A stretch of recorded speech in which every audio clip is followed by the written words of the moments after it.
আহ, জনাব আনিস আলমগীরকে গ্রেপ্তার কেন করা হলো?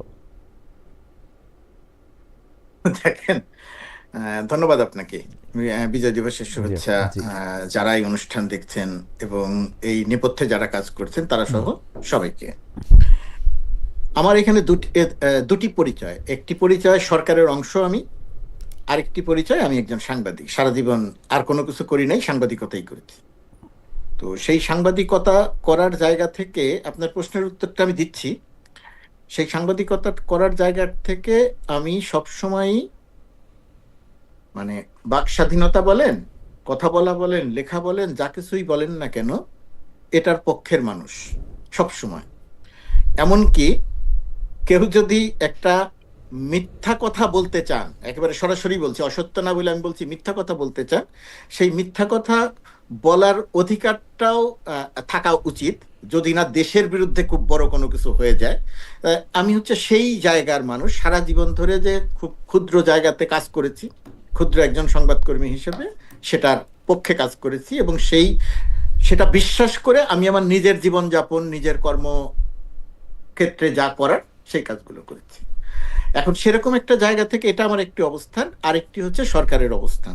সরকারের অবস্থান থেকে আপনার যে প্রশ্নটি, আনিস আলমগীরকে কেন গ্রেপ্তার করা হলো, একজন সাংবাদিককে কেন গ্রেপ্তার করা হলো, বা একজন এই রকমের ঘটনার ক্ষেত্রে, এই রকমের কাজকর্মের ক্ষেত্রে আনিস আলমগীরদের মতো সাংবাদিকদের কেন গ্রেপ্তার করা হয়, এইখানে আমি আমার ব্যক্তিগত জায়গা থেকে কথাটা বলতে চাই। যদি আমি ব্যক্তিগত জায়গা থেকে কথা বলবো, তারপরেও আমার যে কোনো কথাই আসলে সরকারের অংশ হিসেবেই সেটা হয়ে যাবে। কেউই এটা বলতে চাইবে না যে এটা সরকারের কথা নয়। আমি মনে করি যে আনিস আলমগীর যে কাজ করছিলেন, আনিস আলমগীরের সারা জীবনের সাংবাদিকতার একটা ক্যারিয়ার আছে, এবং আনিস আলমগীর বর্তমান সময়ে এসে যে কাজ করছিলেন, জুলাই মাস থেকে আনিস আলমগীর যে কাজ করছিলেন, এটা তিনি স্বেচ্ছায় সেই জায়গাটা বেছে নিয়েছিলেন। তিনি জুলাই অগাস্টের যে আন্দোলন, সেই আন্দোলনে যখন প্রতিদিন 50, 60, 70 জন মানুষ মারা যাচ্ছিল, মানে শেখ হাসিনা তার বাহিনী দিয়ে গুলি করে হত্যা করছিল, সেই সময় আনিস আলমগীরের কাছে এই গণ অভ্যুত্থান বা এই আন্দোলনটা ছিল একটা সন্ত্রাসী, নারকীয় সন্ত্রাসী কর্মকাণ্ড। এটা তিনি তার লেখায় লিখেছেন, এটা তার ইচ্ছা, তিনি মনে করেছেন এটা সন্ত্রাস। এবং তার পরবর্তীতে 5 আগস্টের পরবর্তীতে এসে আবার কিছুটা অবস্থান পরিবর্তন করেছেন, এবং তারপরে গিয়ে তিনি আবার আরেকটা অবস্থান নিয়েছেন, এবং সেই অবস্থানটা হচ্ছে তীব্র সরকার বিরোধিতার একটি জায়গা। এবং আমি মনে করি যে কেউ যদি সাংবাদিকতা করতে গিয়ে নীতি নৈতিকতা বিবর্জিত ভাবে তিনি যদি একটি পক্ষ নিয়ে কাজ করেন, এটা হয়তো করা উচিত নয়, কিন্তু তার তো স্বাধীনতা আছে, তিনি এই কাজটি করতে পারেন। আনিস আলমগীর সেই কাজটি করছিলেন, কিন্তু সেই কাজটি করার মধ্য দিয়ে তিনি আবার যে কাজটি করছিলেন, যে অনেকগুলো অপতথ্য বা মিথ্যা তথ্য ছড়াচ্ছিলেন, এবং তিনি এক ধরনের উস্কানিমূলক আচরণ করছিলেন। ব্যক্তিগতভাবে আমি মনে করি যে এই সমস্ত কর্মকাণ্ড, আমি যা যা বললাম, আরো যদি সঙ্গে কিছু যোগ করি, তারপরেও এই সমস্ত কর্মকাণ্ডকে মোকাবেলা করা উচিত সত্য তথ্য দিয়ে, অর্থাৎ অপতথ্যের বিপরীতে সত্য তথ্য দিয়ে সেটার মোকাবেলা করা উচিত, মিথ্যার বিপরীতে সত্যটা দিয়ে মোকাবেলা করা উচিত, অনৈতিকতার বিপরীতে নৈতিক সত্য দিয়ে মোকাবেলা করা উচিত। এখন বর্তমান সরকারের যে চরিত্র, সেই চরিত্রের সঙ্গে পূর্বে যেভাবে সাংবাদিকদের সঙ্গে আচরণ করা হতো, এবং সেটার সঙ্গে যদি বর্তমান সরকারের এই আচরণগত মিল মানুষ খুঁজে পায়, তাহলে এটা বর্তমান সরকারের জন্য অত্যন্ত বিব্রতকর। সরকারের অংশ হিসাবে আমি নিজে এটার জন্য খুব স্বাচ্ছন্দ্য ফিল করছি না। আমি মনে করি যে আনিস আলমগীরকে গ্রেপ্তার না করে আনিস আলমগীর যে অপতথ্য দিচ্ছিলেন, সেই অপতথ্যগুলোর বিপরীতে সত্য তথ্য দিয়ে ফাইট করা দরকার ছিল। কিন্তু সেটা না করে তাকে গ্রেপ্তার করার কারণে যেটা হয়ে গেল, বা যেটা সামনে হয়ে যাবে, বা ইতিমধ্যেই কিছুটা হয়ে গেছে, যে এরা যে বলার চেষ্টা করছিলেন যে মত প্রকাশের স্বাধীনতা নাই, বাক স্বাধীনতা নাই, কথা বলা যায় না, ইত্যাদি ইত্যাদি বলার চেষ্টা করছিলেন, সেই জায়গাটা কিছুটা প্রতিষ্ঠিত হয়ে গেল, যেটা বাংলাদেশের বর্তমান বাস্তবতায় আমি মনে করি সত্য নয়। আমি মনে করি যে এইখানে যে কেউই যা কিছু বলার কথা বলতে পারছেন। যেমন ধরেন কয়েকদিন আগে একজনের একটা টকশোতে দেখলাম, টকশোতে মানে তিনি তার সোশ্যাল মিডিয়াতে আলোচনা করছেন আরেকজন রাজনীতিবিদকে সঙ্গে নিয়ে, একজন এটা কত 1 সপ্তাহ 10 দিন হয়ে গেছে, তারা দুইজনে মিলে সেই আলোচনায় বেগম খালেদা জিয়াকে মেরে ফেললেন। এবং তারা নিশ্চিত, সাংবাদিকও নিশ্চিত, যে রাজনীতিবিদ আলোচনা করছেন তারাও নিশ্চিত। তো বিএনপির মতো এত বড় একটা রাজনৈতিক দল, খালেদা জিয়া বাংলাদেশের এত গুরুত্বপূর্ণ একজন রাজনীতিবিদ, অথচ তারা আলোচনা করতে এসে বেগম খালেদা জিয়াকে মেরে ফেললেন। আর শেষ করি আমার অবস্থানটা হচ্ছে, এই যে মেরে ফেললেন, এই যে অপতথ্য, ক্ষতিকর তথ্য ছড়ানো হলো, এর বিপরীতে যে কারো সুস্থ সাংবাদিকতা, সরকারের অংশ বা যে কারো আমাদের দায়িত্ব ছিল এর বিপরীতে সত্য তথ্যটা দিয়ে তার তথ্যটা যে অসত্য সেটাকে প্রমাণ করে, 1 নম্বর। 2 নম্বর হচ্ছে, সেটা প্রেস কাউন্সিল হোক বা অন্য যে কোনো জায়গা থেকে হোক, ওই সাংবাদিকের কাছে জানতে চাওয়া যেতে পারতো সেটা অফিসিয়ালি, যে আপনি যে এই তথ্য দিলেন এই তথ্যের ভিত্তি কি, তার কাছ থেকে একটা জবাব চাও। কিন্তু গ্রেপ্তার আমি মনে করি না যে এই ধরনের ক্ষেত্রে খুব সঠিক পথ। গোলাম মুর্তজা ভাই, আপনাকে আমি অনেক মনোযোগ দিয়ে শুনতে চেষ্টা করতেছিলাম যে ধরেন সরকারে গেলে কিভাবে সরকারকে ডিফেন্ড করতে হয় সেটা শিখারও আছে আপনার কাছে আসলে।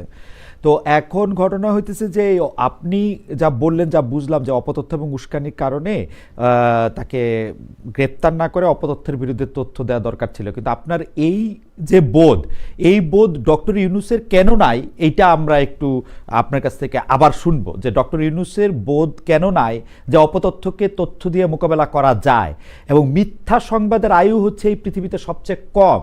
আগামীকাল আপনি যে কোনো মিথ্যা বলবেন সেটা এটা ধরা পড়ে, এবং তার জন্য সন্ত্রাস বিরোধী আইনে একজনকে গ্রেফতার করতে হয় না। ডক্টর মোহাম্মদ ইউনূসের এই বোধ কেন নাই, কেন এই বড় গলাটা আছে যে আপনারা যা খুশি তাই বলবেন, যা খুশি তাই সমালোচনা করবেন, সমালোচনা করলে তিনি মিথ্যা তথ্য দিলে আপনি সত্য তথ্য দিবেন? অ্যাবসলিউটলি আপনি এটা ঠিক কথা বলছেন, কিন্তু আমি জানতে চাইবো যে আপনার উপলব্ধি আর সরকারের উপলব্ধি কেন আলাদা? বা ডক্টর মোহাম্মদ ইউনূসকে তো আমরা আপনার থেকেও লিবারেল জানতাম, আমি আপনার প্রায় বন্ধু, আমি আপনাকে আজকে 32 বছর ধরে চিনি। আমি তো ডক্টর মোহাম্মদ ইউনূসকে আপনার চেয়ে লিবারেল মনে করতাম। ডক্টর মোহাম্মদ ইউনূসের সরকারে কেন এরকম হইলো সেটা আমি আপনার কাছে শুনবো। আমি একটু জুলকারনাইন সাহের খান থেকে একটু শুনি। জুলকারনাইন সাহের খান, সিম্পল প্রশ্ন, আনিস আলমগীরকে কেন গ্রেফতার করা হলো? আনিস আলমগীরকে আপনাদের সবাইকে ধন্যবাদ। আসসালামু আলাইকুম, সবাইকে বিজয় দিবসের শুভেচ্ছা। জনাব আনিস আলমগীর, যিনি একজন সাংবাদিক, সাংবাদিকতার সাথে এই মুহূর্তে হয়তো উনি ওতপ্রোতভাবে জড়িত নেই, উনি এখন হয়তো প্র্যাকটিস করছেন না জার্নালিজম, উনি বিভিন্ন টক শোতে অংশগ্রহণ করেন, তার নিজের মতো করে জীবন যাপন করেন এবং সামাজিক যোগাযোগ মাধ্যমে নিজের মন্তব্যগুলো তিনি প্রকাশ করেন। তো আমি তার অ্যাক্টিভিটিস গুলো বহুদিন আগে থেকেই দেখেছি। উনি জুলাই আগস্ট আন্দোলনের সময় বেশ বিতর্কিত ভূমিকা রেখেছেন। এখন উনি তো একজন ইন্ডিভিজুয়াল, একজন ব্যক্তির নিজস্ব মতামত থাকবে, নিজস্ব মতাদর্শ থাকবে, এবং এটাতে কোনো অন্যায়ের তো কোনো কিছু নাই। তিনি তো রাষ্ট্রের বিরুদ্ধে গিয়ে কোনো রকমের কোনো কিছু পরিকল্পনা করছিলেন না। উনি বিভিন্ন রকমের কথাবার্তা বলছিলেন যা সরকারের অবশ্যই মনোপুত হবে না, কারণ উনি সরকারকে বেশ ভালোভাবেই সমালোচনা করছিলেন। এবং ওনার যদি ওটা মনে হয়ে থাকে, এখন আমার কাছে যদি কোনো কিছু মনে হয় যে এটা ঠিক হচ্ছে না, আমি তো সেটা বলবোই। উনিও একইভাবে সেটা বলেছেন, উনি বিষয়টা যেভাবে বুঝেছেন উনি সেটাকে সেভাবে বলেছেন। এবং সর্বশেষ ইনকিলাব মঞ্চের ওসমান হাদি, তাকে হত্যার উদ্দেশ্যে যখন গুলি বর্ষণ করা হয়, সেদিন উনি কিছু কথাবার্তা লিখেছেন, এবং এখানে উনি ওনার মতো করে লিখেছেন। আমি বলবো না যে উনি এমন কিছু লিখেছেন যার জন্য তাকে গ্রেফতার করতে হবে, অথবা উনি কোনো রকম উস্কানিমূলক কোনো কিছু বলেছেন। আমি পাশাপাশি আমরা দেখতে পাই যে বর্তমানে বাংলাদেশে অনেকেই বলেন যে 16 ডিসেম্বর আমাদের বিজয় দিবস, মানি না, এটা হওয়া উচিত না, আমাদের দেশের বুদ্ধিজীবীদেরকে কারা হত্যা করে, ভারতীয়রা হত্যা করেছে, এই ধরনের বহুত রেটরিক, এই ধরনের বহুত বাজে কথাবার্তা ইদানিং অনেকেই বলেন। আমি অবাক হয়ে দেখলাম যে আনিস আলমগীরকে গ্রেফতার করা হচ্ছে অ্যান্টি টেরোরিজম অ্যাক্টের আন্ডারে। যদি আনিস আলমগীরকে অ্যান্টি টেরোরিজম অ্যাক্টের আন্ডারে অ্যারেস্ট করা হয় কারণ উনি ওনার মত প্রকাশ করেছেন, তাহলে যারা বাংলাদেশের জাতীয় দিবস, বাংলাদেশের বিজয় দিবস অস্বীকার করছে, তাদেরকে তো আরো বড় রকম করে ট্রেসনের অ্যাক্টে তাদেরকে অ্যারেস্ট করা উচিত বলে আমার মনে হয়। ওরকম কি আমরা কিছু দেখতে পাচ্ছি?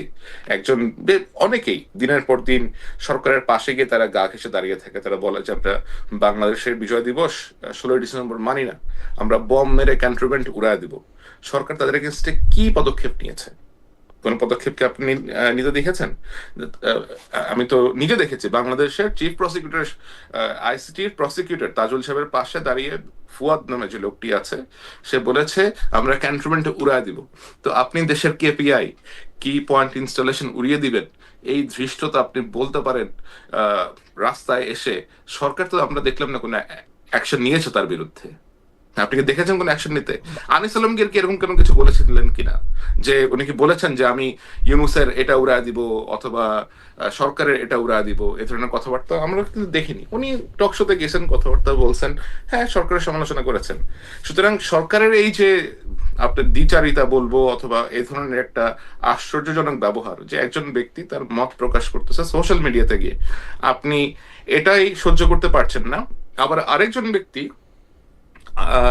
রাস্তায় দাঁড়িয়ে আপনি নিরাপত্তা সংস্থা, আপনার বিভিন্ন জাতীয় দিবস নিয়ে অত্যন্ত নোংরা ভাষায় কথাবার্তা বলছে, আপনি তাদেরকে কিছুই করছেন না। সো এটা আমার কাছে এক ধরনের মকারি বলে মনে হয়। মানুষকে মানুষের মতো জীবন যাপন করতে দেওয়া উচিত। প্রত্যেকেরই নিজস্ব মতাদর্শ আছে, নিজস্ব ভিউ পয়েন্ট আছে। আদারওয়াইজ তাহলে আর ডিফারেন্সটা কোথায় থাকলো? আমরা তো দেখেছি, আমি নিজে সাফারার, আমি নিজে ভিকটিম। আমার এগেইনস্ট বিগত সরকারের সময় ডিজিটাল সিকিউরিটি একটা মামলা হয়েছে। আমার অত্যন্ত কাছের শ্রদ্ধেয় বড় ভাই মুশতাক আহমেদ এবং কার্টুনিস্ট আহমেদ কিশোর, তাদেরকে কার্টুন আঁকার জন্য, জাস্ট সিম্পলি কার্টুন আঁকার জন্য অ্যারেস্ট করা হয়েছিল। দোষটা কোথায় ছিল? কার্টুন আঁকা কি অন্যায়? যদি কার্টুন আঁকার জন্য আমার ভাইকে তখন গ্রেফতার করা হয়, আমার বড় ভাই মুশতাক এবং কার্টুনিস্ট আহমেদ কিশোরকে গ্রেফতার করা হয়, এবং এটা নিয়ে আমরা প্রতিবাদ করি যে এটা একটা অন্যায় হয়েছে, তাহলে এখন যেটা হচ্ছে এটা কি অন্যায় হচ্ছে না? স্যার, আপনাকে আপনাকে ধন্যবাদ। আমি ওই যেটা বলতেছিলাম যে জনাব গোলাম মুর্তজা, আপনি যেভাবে ব্যাখ্যা করলেন অপতথ্য বা যার মধ্যে উস্কানির ব্যাপারটাও ছিল, সেটার ক্ষেত্রে আপনি সরকারের এই বোধটা কেন নাই সেটা আপনার কাছে একটু জানতে চাইছিলাম। আপনার স্ক্রিনটা একটু ব্ল্যাক হয়ে গেছে, আমরা একটু ওয়েট করতেছি। আমি আশা করতেছি আপনি আমরা শুনতে পাচ্ছেন। আচ্ছা আচ্ছা, গোলাম মুর্তজা ভাই একটু লগ আউট হয়ে গেছে। জুলকারনাইন স্যার, আপনার সাথে যে বিষয়টা নিয়ে আমরা বেশি করে কথা বলতে চাই সেটা হচ্ছে শরীফ ওসমান হাদির হত্যার চেষ্টা এবং তার আসামিদের পালিয়ে যাওয়া নিয়ে। কিন্তু আমরা সেটি মুর্তজা ভাই আবার একটু সংযুক্ত হবেন তার সাথে বা তার সামনেই ব্যাপারটি একটু আলোচনা করতে চাই, কারণ আপনি অনেকগুলি গুরুত্বপূর্ণ প্রশ্ন সেখানে তুলেছেন, যেটি একজন অনুসন্ধানী সাংবাদিক হিসাবে হয়তো ঠিকই আছে, কিন্তু আমার কিছু কৌতূহল আছে যেই ব্যাপারগুলি নিয়ে আমি আসলে প্রশ্ন করতে চাই গোলাম মুর্তজা ভাইয়ের সামনে। সেজন্য আমি আগের প্রসঙ্গেই থাকি। সেটা হচ্ছে যে আপনি বলতেছিলেন যে জনাব আনিস আলমগীরকে গ্রেফতার করা হয়েছে, যেটা আসলে গোলাম মুর্তজা ভাই আমাদেরকে বললেন যে এটা অপতথ্য ছড়ানোর জন্য, সেইটা হচ্ছে উস্কানি দেওয়ার উনি জন্য। আসলে কোন ধরনের অপতথ্য, এবং অপতথ্য যদি কেউ স্প্রেড করে থাকে তাহলে তো সেটার জন্য আলাদা আইন আছে। আপনি অ্যান্টি টেরোরিজম অ্যাক্টে কেন তাকে অ্যারেস্ট করতে হবে? তারপরে হচ্ছে যে আরেকটা বিষয় হলো, আমাদের দর্শকদের মধ্যে অনেকে জানাচ্ছেন যে এই ঘটনার পর বা এই ঘটনার আগে পরে অন্য আরেকটা ঘটনা নিয়ে আরেকটা টেলিভিশনের উপস্থাপককে জনাব গোলাম মুর্তজা এখানে অপতথ্য এবং উস্কানির কথা বলে সন্ত্রাস বিরোধী আইনে একজন লোককে গ্রেপ্তার করা হবে, যে বোধ বা উপলব্ধি আপনার আছে সেটা সরকার প্রধানের কেন নাই, সেইটা আমি একটু আপনার কাছে জানতে চাইবো যে ক্লুটা কি। ডক্টর মোহাম্মদ ইউনূসের আপনি অনেক ঘনিষ্ঠ, মানে সরকারে আসার পর আপনার ঘনিষ্ঠতা একটু কমছে আসলে, এর আগে আপনি আরো অনেক বেশি ঘনিষ্ঠ ছিলেন সরকারে আসার আগে ডক্টর মোহাম্মদ ইউনূসের সঙ্গে। তো আপনিও কিন্তু আপনার ফেসবুক স্ট্যাটাসে বলছেন জোকারদের জোকারি করতে দিতে হয়, জোকাররা কর্মকাণ্ড দিয়ে মানুষ আসায়, আরও 2-1 যে জোকার আছে তাদের জোকারি বন্ধ করার উদ্যোগ নেবেন না, সেটা আপনি সরকারের উদ্দেশ্যে বলছেন। এবং আমরা এই সময়কার একজন বিশিষ্ট সোশ্যাল মিডিয়া ইনফ্লুয়েন্সারকে বলতে শুনছি রইল বাকি 2, তিনি আনিস আলমগীরে মিন করে বাকি আরো 2 জনের ছবি দিয়েছেন, একজন আব্দুল নূর তুষার, একজন মাসুদ কামাল। আমি কিন্তু আসলেই মুর্তজা ভাই, আমার কাছে মনে হইতেছে যে বাংলাদেশ একটা ভীতিকর রাষ্ট্র হয়ে উঠতেছে। এই ভীতি, এই যে আমার শিক্ষক আলী রিয়াজ আমাকে বলছিলেন যে আপনার উদাহরণ তো ফেসিবাদের পক্ষে চলে যাচ্ছে। আমি আলী রিয়াজ স্যার, আপনি দেখতে পান না ফেসিবাদের পক্ষে চলে যাচ্ছে কিনা উদাহরণ? আমি ফেসিবাদের পক্ষে উদাহরণ দিয়ে বলি, আমার কাছে মনে হচ্ছে বাংলাদেশ একটা ভীতিকর জায়গায় চলে যাচ্ছে যারা কথা বলতে চায় তাদের জন্য। আমি আপনাকে একটু শুনতে চাই। চলে যাচ্ছে বলে মনে হচ্ছে আপনার কাছে? চলে যায়নি এখনো না, মানে সবার জন্য, ফর এভরিওয়ান। আপনি এটা মানে আমি জানি না মুর্তজা ভাই এটা বলেন। আমার কাছে মনে হয় যে আলী রিয়াজ স্যার তো আমার এখন আর ফোনও ধরে না, কথাও শুনে না। আমি কেমনে এটা উনারে শুনাইতাম যে স্যার আপনি কি কোনো ফেসিবাদের প্রতিধ্বনি দেখেন এখন? উনি তো এখন সহকারী, উনি তো এখন বিশেষ সহকারী, উনি এখন জি। উপদেষ্টা পদমর্যাদার মানুষ। জি, গোলাম মুর্তজা ভাই আপনার কাছে একটু শুনতে চাই। আপনি জোকার বলছেন, জোকার বলছেন আরো একজন জোকার আছে, সেই জোকারকে যেন এটার উদ্যোগ বন্ধ না করা হয়। আপনি একজন না, আমি দেখেন জি। দেখেন আমি আমি আমি আমি আমার কথা শুরুতে বলেছি, আমার কথা হয়তো রিপিট হয়ে যাবে, দর্শক যারা দেখছেন তারা হয়তো মনে করবেন যে আমি একই কথা বলছি। আমি তো মানুষের কথা বলতে দেওয়ার পক্ষের মানুষ। যেমন জুলকারনাইন সাহের যুক্তি দিয়ে, তথ্য দিয়ে তিনি আলোচনা করেন, তিনি সরকারের সমালোচনা করেন, সরকারের ভালো কাজের প্রশংসা করেন, সবই করেন। এখন একজন মানুষ শুধু ভালো কাজের প্রশংসা করবে বা সরকারের প্রশংসা করবে, এটা তো কোনো কথা হতে পারে না। সরকারের তো আলোচনা থাকতে হবে, সরকারকে নিয়ে সরকারের সমালোচনা থাকতে হবে। এখন ভীতিকর জায়গা, ওই জায়গাটা নিয়ে আমার একটু বক্তব্য আছে। আমি মনে করছি যে এই আনিস আলমগীর বা তার আগে পান্নাকে গ্রেপ্তারের মধ্য দিয়ে বা তার একই সময়ে একজন রাজনীতিবিদ, একজন সাবেক আমলাকে গ্রেপ্তারের মধ্য দিয়ে সরকার তার নিজের ভাবমূর্তিগত জায়গাতে কিছুটা বিব্রতকর অবস্থায় পড়েছে। কিন্তু এই ঘটনাগুলোর মধ্য দিয়ে যে কথা বলার ক্ষেত্রে একটা ভীতিকর রাষ্ট্রে বাংলাদেশ পরিণত হয়েছে, আমার কাছে মনে হয় না, আমি এই বক্তব্যের সঙ্গে পুরোপুরি একমত নই। একটা মানে কথা বললে এই সমস্যা হয়। আপনি যেটা বললেন যে লইল বাকি দুই, আব্দুল নূর তুষারের কথা উল্লেখ করলেন। আব্দুল নূর তুষার অত্যন্ত লজিক্যাল কথা বলেন। মাসুদ কামাল, হ্যাঁ, আব্দুল নূর তুষার অত্যন্ত লজিক্যাল কথা বলেন। সুতরাং তার সরকারের সমালোচনা আছে, তার যে সমস্ত লজিক ছাড়া কথা আছে সেই সমস্ত কথার বিপরীতে আমাদের মোকাবেলা করা উচিত কথা দিয়ে। আমি মনে করি না যে বাংলাদেশে পুরোপুরিভাবে বা বাংলাদেশে একটা কথা বলার ক্ষেত্রে একটা ভীতিকর রাষ্ট্রে পরিণত হয়েছে। তবে কিছু সীমাবদ্ধতা তৈরি হচ্ছে মানুষের মধ্যে। যে প্রশ্নটি শুরুতে ছিল না, ডক্টর মোহাম্মদ ইউনূস যখন বলেছিলেন মন খুলে সমালোচনা করেন, কথা বলেন, কাউকে কিছু বলা হবে না, কাউকে কিছু ধরা হবে না, ওই সময় আর এখনকার এক অবস্থার একটা পরিবর্তন হয়েছে, কিন্তু একটা ভীতিকর রাষ্ট্রে পরিণত হয়েছে, এটা আমার কাছে মনে হয় না। না, গোলাম মুর্তজা ভাই আমি একটু বলি, আমি দেখতেছিলাম যে আনিস আলমগীর ভাই আপনাকে আক্রমণ করেও সোশ্যাল মিডিয়াতে একাধিক পোস্ট, বা আমি অত তাকে ফলো করি নাই, কিন্তু দুই একটা আমার নজরে আসছে যে আপনাকেও, আমি শব্দের মধ্যে বিশেষণ ব্যবহার করতে চাই না, শুধু বলি আপনাকে আক্রমণ করে উনি অত্যন্ত নোংরা ভাষা। আচ্ছা, ওইটা আমি না বললাম, কিন্তু হ্যাঁ, কিন্তু আপনিও কিন্তু তার জবাব দিলেন, আপনিও তার জবাব দিয়েছেন যথেষ্ট মানে সীমার মধ্যে, শালীনতার মধ্যে, আপনার মুনশিয়ানার মধ্যে, সেটা আপনি জবাব দিতে চেষ্টা করেছেন। আমার কথা হলো ডিবি অফিসে ধইরা নিয়ে যাওয়া, তারপরে মামলা দেওয়া, তারপরে গিয়া মানে সন্ত্রাস বিরোধী আইনে সেই মামলা কগনিজেন্সি নিয়ে গ্রেপ্তার দেখায় রিমান্ডে পাঠায় দেওয়া।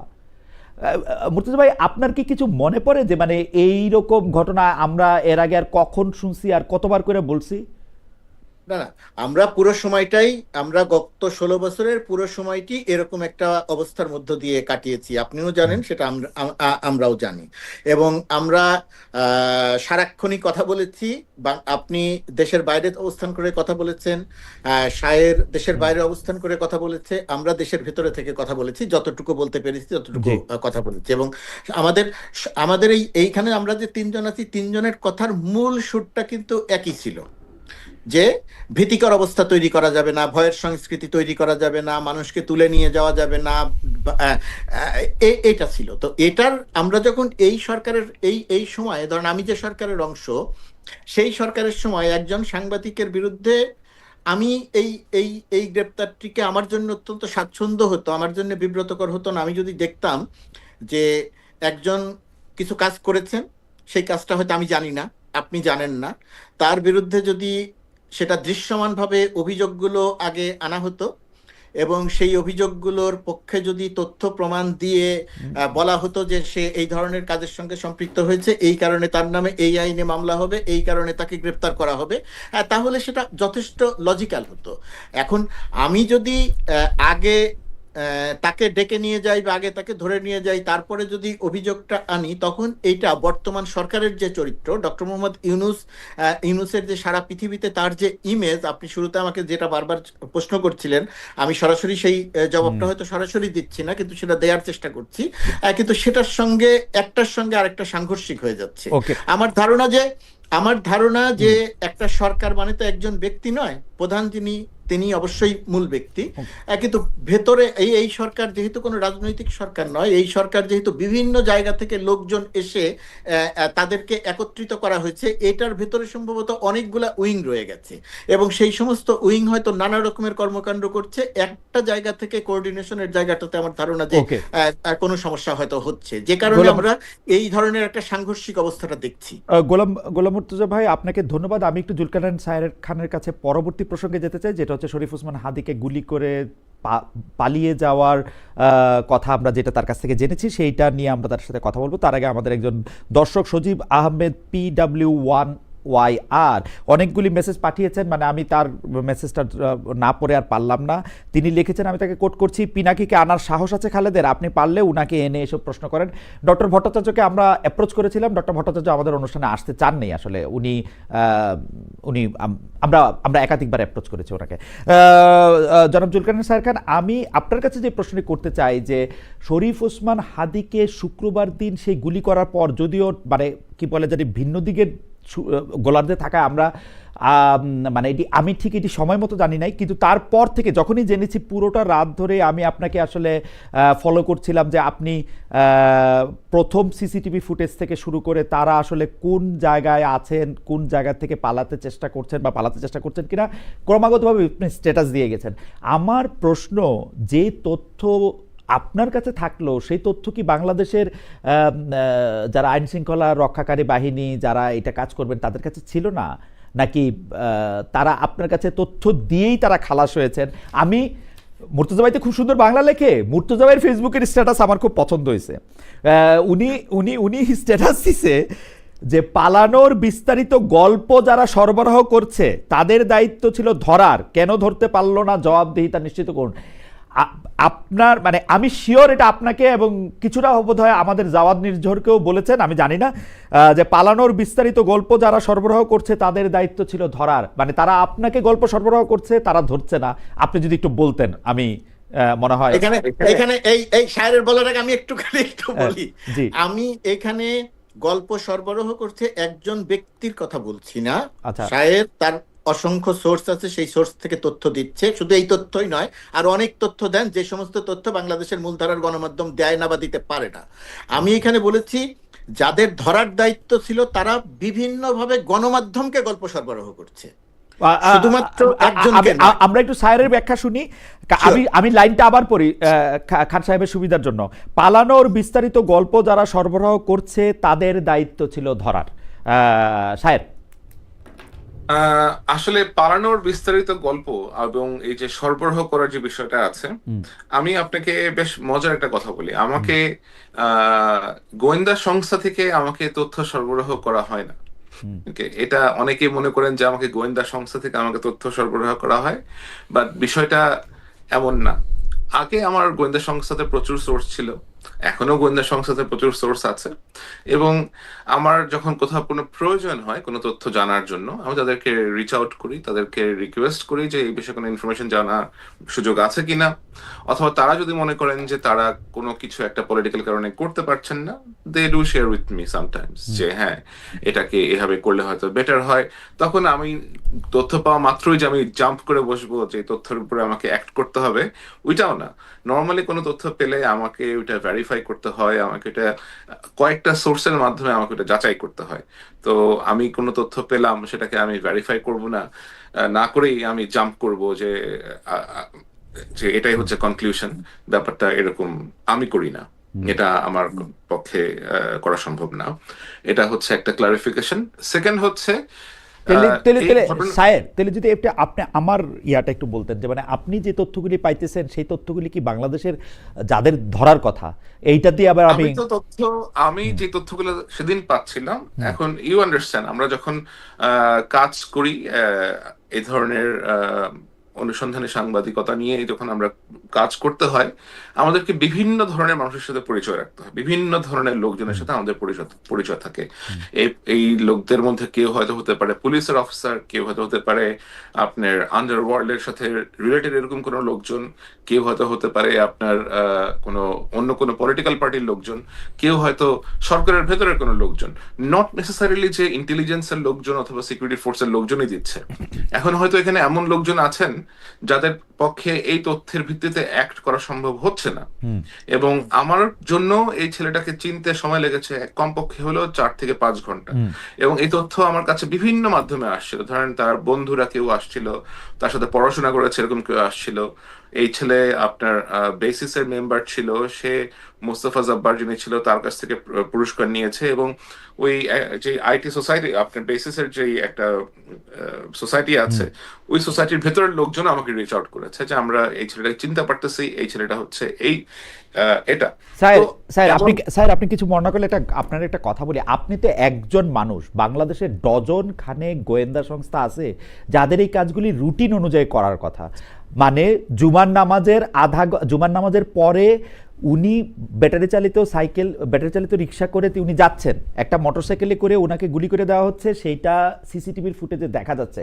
তারপরে কাজগুলি তো রুটিন, সেটা ক্রিমিনোলজিতেও পড়ানো হয়, সেটা যে কোনো কিছুতে পড়ানো হয়েছে। তারা যে গোয়েন্দা সংস্থা, এই নামটা গোয়েন্দা লাগাইতে হইলেও তাদের এগুলি পড়তে হয়েছে না। এখানে খালেদ ভাই, আমি আপনাকে একটা জিনিস একটু বলি যে এই ঘটনাটা যেটা ঘটে এটা খুবই খুবই আনপ্রেসিডেন্টেড এবং খুবই সাডেন একটা ইনসিডেন্ট। হ্যাঁ, এটার জন্য কেউই আসলে আপনার একটা ফ্রাইডেতে, এটা হয়েছে একটা ছুটির দিনে। এবং আমরা যখন এখন ইউ আন্ডারস্ট্যান্ড সরকারি সংস্থা এবং সরকারি যারা কাজকর্ম করে তাদেরকে তো একটা হায়ারার্কি মেনটেন করতে হয়, তাদের প্রসেস আছে, তাদের প্রসেস ফলো করতে হয়। আমার কাছে যখন কোনো কিছু আসে, আমার তো ধরেন আরো 10টা হ্যান্ড আছে, আরো 20টা হ্যান্ড আছে, আমি হয়তো বিভিন্ন হ্যান্ডের মাধ্যমে রান করে আমি চেক করি যে এটা আসলে কি হচ্ছে অ্যাকচুয়ালি এখানে, আমি অ্যাসেস করে দেন আই রান ইট। তো আমার ক্ষেত্রে বিষয়টা যেমন, তাদের ক্ষেত্রে হয়তো বিষয়টা ওরকম না। হ্যাঁ, অফকোর্স এই ছেলেটাকে যখন 7 ঘন্টা, আমরা 5 ঘন্টা পরে যখন জানা গেছে যে এই ছেলেটা অ্যাকচুয়ালি কে, তখন by that time he has pretty much left the country. কারণ আমি যেটা শুরু থেকে বলে এসেছি যে এটা খুবই একটা কোঅর্ডিনেটেড মুভমেন্ট এবং খুবই কোঅর্ডিনেটেডলি তারা এই আক্রমণটা করেছে। এই ছেলেটাকে অনেকদিন ধরে ফলো করা হয়েছে, এরা এর ভেতরে প্রবেশ করেছে এবং এদেরকে প্রপারলি দেশ থেকে আপনার আরেক দিকে এক্সিট করে দেওয়ার জন্য একটা দল আছে। এবং আপনি শুনলে অবাক হবেন যে এই ছেলেটা যখন আক্রমণ করে, ওসমান হাদিকে যখন সে ফায়ার করে, তার পেছনে তখন 2টা সিএনজি ছিল এবং ওই সিএনজির মধ্যেও তার একটা ব্যাকআপ টিম ছিল, যে ব্যাকআপ টিমের কাজ ছিল যদি সে কোনো কারণে ব্যর্থ হয়, ওইখানে তারা আপনার স্মোক মিরর ক্রিয়েট করে তারা তাকে ওখান থেকে নিয়ে যাবে সরায়। তো এই জিনিসগুলো তো অবশ্যই আমাদের এজেন্সিরা যারা আছেন তারা অবশ্যই এখন এই বিষয়ে অনেক সচেতন হয়েছেন। I hope they are working on it on a very serious scale. আমি যেটা শুনতে পাচ্ছি, they are very serious about it. তো এরকম একটা ঘটনা আশা করি তারা ভবিষ্যতে আর যেন না ঘটে, এটা ঘটাতে তারা সর্বোচ্চ অবস্থানে যাবে। আমি শুধু ভবিষ্যতের ক্ষেত্রের আগে আমি শুধু 2টা জিনিস একটু ক্লিয়ার হতে চাই। একটা জিনিস হচ্ছে অ্যাটেম্প টু মার্ডারের ক্ষেত্রে আমি যতদূর জানি, যেই থানার জুরিসডিকশনে পড়বে তাদের কাউরে জিজ্ঞেস করতে হয় না। হোমিসাইডের ক্ষেত্রে কাউরে জিজ্ঞেস করতে হয় না প্রসিডিং শুরু করতে।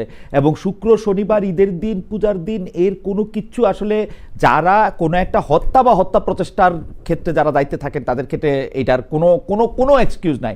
কিন্তু আমরা দেখছি যে নড়তে চড়তে উপদেষ্টারা এসে একটা কথা বলতে, এবং সেই কথাও মানে অর্ধেক মিনিংলেস। ইন্টারেস্টিং ব্যাপার হচ্ছে আপনি কিন্তু দায়ী করছেন উপদেষ্টা, মানে বাঘের উপরে টাগ তাকে, সেইখানে আপনি বলছেন স্বরাষ্ট্র মন্ত্রণালয়ের স্বরাষ্ট্র উপদেষ্টার নিয়ন্ত্রণে নাই।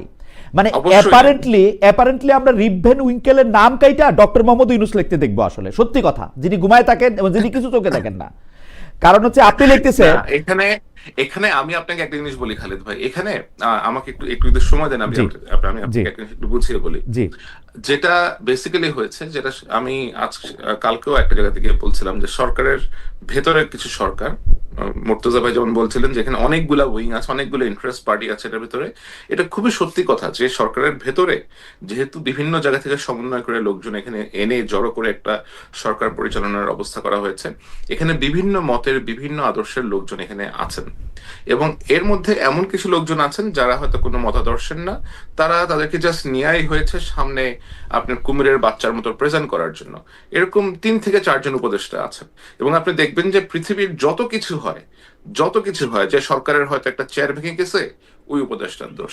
কোথাও হয়তো কোনো আপনার বিদেশে কোনো একটা শ্রমিক পা পিছলে পড়ে গেছে, সেটাও আরেক উপদেষ্টার দোষ। কোথাও এক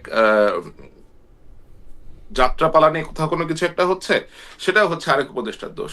সুতরাং এই যে ধরেন আপনার উপদেষ্টারা যে কিছু লোকজনকে স্কেপগোট হিসেবে তারা নিয়ে আসছে এখানে আপনার অন্যদেরকে আড়াল করার জন্য, এটা একটা বাজে প্রয়াস আর কি। তো এটার অংশ হিসেবে আমি আপনাকে বলবো যে একটু হোল্ড করবেন প্লিজ, একটু জি জি একটু হোল্ড করেন। জি জি সরি জি জি আপনি আপনি তো জি আপনি কন্টিনিউ করেন, এবার ঠিক আছে। ইটস অলরাইট, জি সরি জি like I was just having a phone call. জি জি তো যেটা বলছিলাম যে ধরেন আপনার উপদেষ্টার উপরে তারা নিয়ে আসছে কিছু আপনার সহকারী টাইপের লোকজন, অথবা আপনি একটা উপদেষ্টা এনেছেন, তাকে আবার মনিটর করার জন্য you have a person like উপদেষ্টা আপনার সরাসরি এখানে প্রোটোকলে কে বড়, এখানে প্রোটোকলে কে বড়, বিশেষ সহকারী বড় এখানে না তো উপদেষ্টা অবশ্যই বড়? উপদেষ্টা বড় হওয়ার কথা, কিন্তু ওই যে বললাম যে ভেতরে যে আপনার এতগুলা ভেস্টেড গ্রুপ আছে, এতগুলো ইন্টারেস্ট গ্রুপ আছে, আপনি কখনো দেখবেন না যে গণপূর্ত উপদেষ্টা যিনি আছে আদিলুর রহমান, আমি নাম ধরেই বলি, এখন তো আসলে এত লুকাচুপি করার কিছু নাই, আদিলুর রহমান শুভ্র সাহেব is always in the background.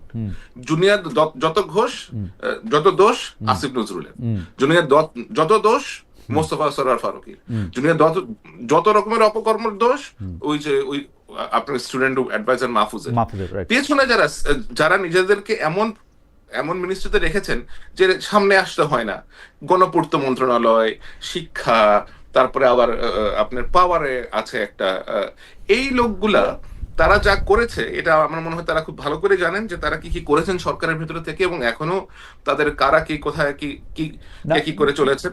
এই যে আপনি স্বরাষ্ট্র উপদেষ্টাকে যে ওখানে বসে আছেন, এই ভদ্রলোকের সচিবটা কি একটু একটু একটু খোঁজ খবর নেন, এই যে তার সচিবের আপনার পলিটিক্যাল যে অ্যাফিলিয়েশনটা কি, উপদেষ্টা সাহেবের যে সহকারী আছেন ওই সহকারীর পলিটিক্যাল অ্যাফিলিয়েশন কি, সে আগে স্টুডেন্ট অবস্থাতে সে কিসের পলিটিক্স করে আসতো। সুতরাং আপনাকে যারা চালাবে, আপনি একটা লোককে চারিদিক দিয়ে ঘিরে ধরে রাখছেন, আপনার পারপাস সার্ভ করবে এরকম লোকজনের, এবং আপনি আশা করতেছেন যে এই বয়স্ক একজন সাবেক জেনারেল সাহেব উনি সবকিছু উল্টা দিবে। ব্যাপারটা তো এরকম না। না না না স্যার, আপনার কাছে আমার শুধু এইটা প্রশ্ন, আমি কিন্তু এই যে উপদেষ্টা তার সহকারী এই যে মেকানিজমটা, এটা কিন্তু আমি চারিদিকে দেখতে পাই। মানে এই যে নিরাপত্তা উপদেষ্টা কি আসলে পররাষ্ট্র উপদেষ্টা না, সেই পররাষ্ট্র উপদেষ্টা। হ্যাঁ, তো এখন মানে ইন্টারেস্টিং কথা বলেছেন আপনি। আমি কিছু হলেই তৌহিদ সাহেবকে কিছু হলেই গালিগালাজ করে ফেলা হয়, বাট তৌহিদ সাহেবের তো এখানে কোনো ক্ষমতা নাই, ক্ষমতা তো আরেকজন উপর থেকে নিয়ে আসছে। মানে তৌহিদ সাহেব পররাষ্ট্র উপদেষ্টা যদি দিল্লি গিয়ে কারোর সাথে বৈঠক করে আসতো তাহলে সে শেষ হয়ে যেত। নিরাপত্তা উপদেষ্টা গিয়ে 4 দিন গিয়ে আমি তো ওইখানে গিয়ে ভয়ে হোটেলেও থাকে নাই, অ্যাম্বাসেডর ওইখানে হাই কমিশনার বাসাতে গিয়ে তারা ঘুমাইতে হয়েছে ভয়ে। কিন্তু আমার কথা হলো নিরাপত্তা উপদেষ্টা, আমি কথার মানে জনাব গোলাম মুর্তজার কথা একটু আমি শুনতে চাই, কিন্তু আমি শুধু একটু জিজ্ঞেস করবো যে আপনার কাছে কি মনে হয় ডক্টর মোহাম্মদ ইউনূস কি করেন আসলে? মানে এই উপদেষ্টা ব্যর্থ, এই উপদেষ্টা পারে না, এই উপদেষ্টা করে নাই, আমি প্রিটি শিওর, কারণ আমি এই মডেলটা জানি। শেখ হাসিনার আমলে শেখ হাসিনার কথা ছাড়া ডিবি অফিসে হারুন নড়ে নাই। ডক্টর মোহাম্মদ ইউনূসের কথা ছাড়া আনিস আলমগীর গ্রেফতার হতে পারবে না। ডক্টর মোহাম্মদ ইউনূসের কথা ছাড়া এই হাদির মৃত্যুর পরে এই গোয়েন্দা সংস্থাগুলি যে মুভ করে নাই বা করছে কিনা, যে জবাবদিহি চাইতেছে, এটা ডক্টর মোহাম্মদ ইউনূসের দায়, উনি অ্যাক্ট করে নাই। আপনি কি মনে করেন এই রুটিন চেঞ্জ হয়েছে প্রাইম মিনিস্টারের কার্যালয় থেকে ডিবি অফিসে বা ঢাকার কমিশনারের কবে যে এটা মুভ করো তারপর আর মুভ করবে? আপনি কি মনে হয় এটা চেঞ্জ হয়েছে? আপনার গোয়েন্দা সংস্থাগুলো কি আসলে এখন ফাংশনাল অবস্থায় আছে? আপনি কি জানেন যে তারা ফাংশনাল অবস্থায় আছে কিনা, অথবা তাদের যে অ্যাক্টিভিটিস সাধারণভাবে যে তারা অ্যাক্টিভিটিস করা দরকার, তাদের অ্যাক্টিভিটিস গুলো করতে আপনার যে ধরনের কোঅপারেশন লাগে সে ধরনের কোঅপারেশন কি তারা পাচ্ছে? বলেন তো আমাকে। এটাও একটু কোঅপারেশন না তো সরকার প্রধান তো তাদেরকে এনাবলি করতেছেন না, অথবা যখন তার কাছে খারাপ লাগতেছে যে আনিস আলমগীরকে ধরে নিয়ে আসো যাও, একদম হাসিনা মডেল, আমি আমি এইটা এখনো বলবো, আমি জনাব গোলাম মুর্তজার কাছে শুনতে চাই। জনাব গোলাম মুর্তজা, আমাদের দর্শকরা বলতেছেন যে ইয়েস খালেদ, মানে আমাদের দর্শকদের মধ্যে একজন তৌসিফ রহমান 88552 উনি বলতেছেন yes Khaled look you coward, তারপরে উনি বাস্টার্ড বলছেন, তারপরে বলছেন তুষারের Masud Kamal should also be in jail. ভাই আমারও জেলে নেন, আমি যে বাংলাদেশে যাবো ফেব্রুয়ারিতে, আমারও জেল দেন সিরিয়াসলি, মানে আপনারা জেলে দিয়ে দেন। গোলাম মুর্তজা ভাই, আপনার কাছ থেকে একটু আমি শুনতে চাইবো যে এই আসলে এই উপদেষ্টা পরিষদের এই এই এই এই এই জিনিসটা কি। ও আমি আরেকটা একটু আমি পড়তে চাই যে তারেক রহমানের সাথে যোগাযোগ করা হয়েছে কিনা, একটু ভালো প্রশ্ন একটু ভালো জবাব দেই। আমি গত 5 বছর ধরে কন্টিনিউয়াসলি জনাব তারেক রহমানের ইন্টারভিউ নেওয়ার চেষ্টা করে আসতেছি, লিখিত, মেইল, ফোন, কথা সবকিছুতে উনি আমাকে ইন্টারভিউ দিয়েছেন, মানে দিবেন বলে সর্বশেষ কথা দিয়েছেন, মানে আই ডোন্ট নো। তারপরে গোলাম মুর্তজা ভাই, আপনার কাছে একটু শুনতে চাই যে এই যে জুলকারনাইন সাহের তথ্য পাচ্ছেন, এখন তথ্যের কথা আপনি বাদ দেন, নর্মাল প্রসিডিওরগুলি কি ফলো করা হয়েছে? হাদিকে যখন গুলি করা হয়েছে তারপরে সিসিটিভির ফুটেজকে দেখা তারপরে লোকগুলিকে নাকি একটু দেরি করা হয়েছে, নাকি উদরপিণ্ডি আলমগীরের ঘাড়ে চাপানোর চেষ্টা করা হয়েছে? আপনি কি আমাকে একটু বলবেন যে এটা কি আসলে ইচ্ছা করে করা হয়েছে, কম করে করা হয়েছে, কি করা হয়েছে? ধন্যবাদ। এটা আমি যেটা বলতে চাই সেটা কিছুটা বলেছি। আপনি আমার যে ফেসবুক স্ট্যাটাসটার কথা বললেন, আমি সেখানে সরকারের অংশ হয়ে আমি তো সরকারের অংশ বলছি, আমি তো সরকারের খুব ছোট্ট একটা জায়গার খুব ক্ষুদ্র একটা অংশ, তো সেটা হয়ে সবগুলো জায়গাতে আমার পক্ষে মন্তব্য করা সম্ভব নয়। কিন্তু হাদিকে গুলি করার পরের থেকে জুলকারনাইন সাহেবের যে পোস্টের কথা বললেন, তিনি যেভাবে তথ্য সরবরাহ করেছেন, সেটা আমিও ফলো করেছি। এবং আমি যেটা বলেছি যে যারা গল্প সরবরাহ করছেন, আমি এটা কেন লিখেছিলাম, এইটা লিখেছিলাম হচ্ছে এই জায়গাটা থেকে যে আমি পুলিশের এক ধরনের বক্তব্য দেখছিলাম, আমাদের সীমান্ত রক্ষার দায়িত্বে যে বিজেপি, তাদেরও দায়িত্ব দেখছিলাম। আমি সাংবাদিকতার একটা সময়ে মোটামুটি ভাবে ঢাকার বা বাংলাদেশের আন্ডারওয়ার্ল্ডের খোঁজ খবর রাখতাম, এবং আন্ডারওয়ার্ল্ডের খোঁজ খবর রাখতে গিয়ে পেশাদার খুনি থেকে শুরু করে আন্ডারওয়ার্ল্ডের টপ টেরর পর্যন্ত এদের সবার সঙ্গে, অনেকের সঙ্গে আমার খুব ঘনিষ্ঠ একটা যোগাযোগ তৈরি হয়েছিল। এদের অনেকে, এই যে শীর্ষ 23 সন্ত্রাসীর অনেকের সঙ্গে অনেকবার আমার দেখা হয়েছে, আমি দেখা করেছি।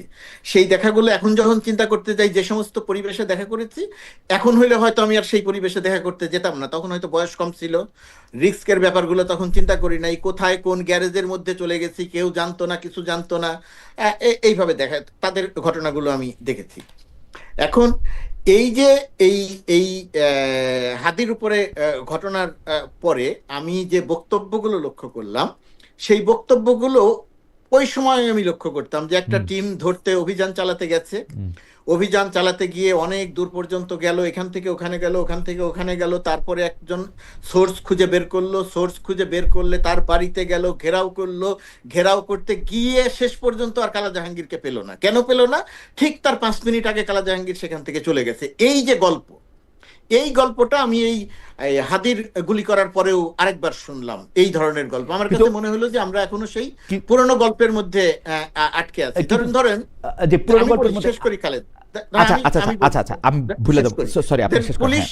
পুলিশ এবং আমি দেখলাম যে জুলকারনাইন সাহেব যে তথ্যগুলো সরবরাহ করছে, পুলিশের বক্তব্যের সঙ্গে তার বা বিজেপির বক্তব্যের সঙ্গে সেই সমস্ত বক্তব্য আমি যদি মিলিয়ে দেখতে যাই, তাহলে মনে করি যে তাদের কাছে ওই তথ্যের অনেকগুলোই আছে।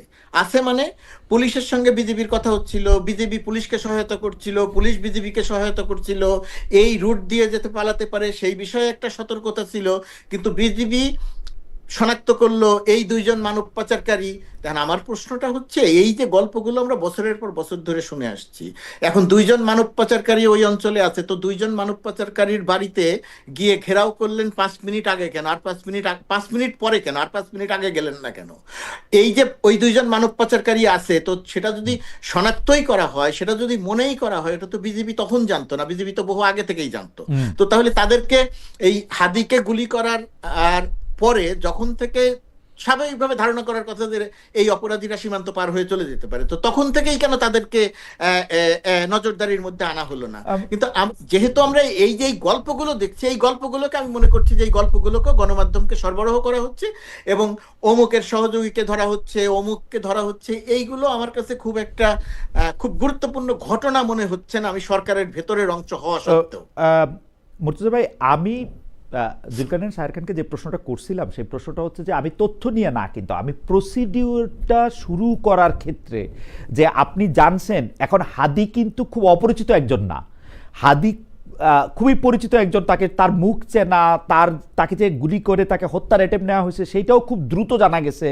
তারপরে কি এই একটা করা হয়েছে সময় মতো? সায়ের খান অবশ্য বলতেছেন যে স্বরাষ্ট্র মন্ত্রণালয় স্বরাষ্ট্র উপদেষ্টার হাতে নাই, এর উপরে আরেকজন আছে এবং ওনার ফেসবুক পোস্ট, এই আলোচনাগুলো আমার কাছে আসলে কোনো ওনার ফেসবুক পোস্ট আরো ক্লিয়ার। উনি ফেসবুক পোস্টে বলছেন খোদাবক্স রজার খলিল আর স্বরাষ্ট্র সচিবের নামটা যোগ করলেন না কেন, মানে যাই হোক, মানে উনি বলতেছেন যে এইটার মধ্যে থেকে আসলে ফাংশনটা করতে পারতেছে না। আপনি এরকম ফিল করেন কিনা? মানে মুর্তজা ভাই, আমি একটু শর্ট করে দিই, আপনি দুইজনই যখন প্রায় একই সময়ে, আমরা কিন্তু খেয়াল করছি বিএনপির প্রথম 2001 থেকে 2006 সালে আলতাফ সাহেব এবং বাবর সাহেব মন্ত্রী প্রতিমন্ত্রী তারা কিন্তু ফাংশন করতে পারতেছিলেন না আসলে প্রপারলি। আলতাফ সাহেবকে সরাই দিয়ে শুধু একজন স্বরাষ্ট্র প্রতিমন্ত্রীকে রাখা হলো, বাবর সাহেব, তখন কিন্তু এটা ভালো করতে পারলো বা তাদের ইচ্ছা মতো এটা করতে পারলো বলে মনে হলো। একই সমস্যা কি এখানে না? স্বরাষ্ট্র উপদেষ্টা, বিশেষ সহকারী, কার কি কাজ? এই আলোচনার মধ্যে আসলে আমি ঢুকতেই চাই না এই কারণে, এই লজিকে যে এইখানে ব্যক্তি একজন, দুইজন, তিনজন, কার উপরে কে, এই আলোচনাগুলো আমরা করতে পারবো, কিন্তু আমরা শেষ বিচারে গিয়ে দেখবো বা দেশের মানুষ দেখতে চাইবে কাজটা হলো কিনা, কাজটা হচ্ছে কিনা।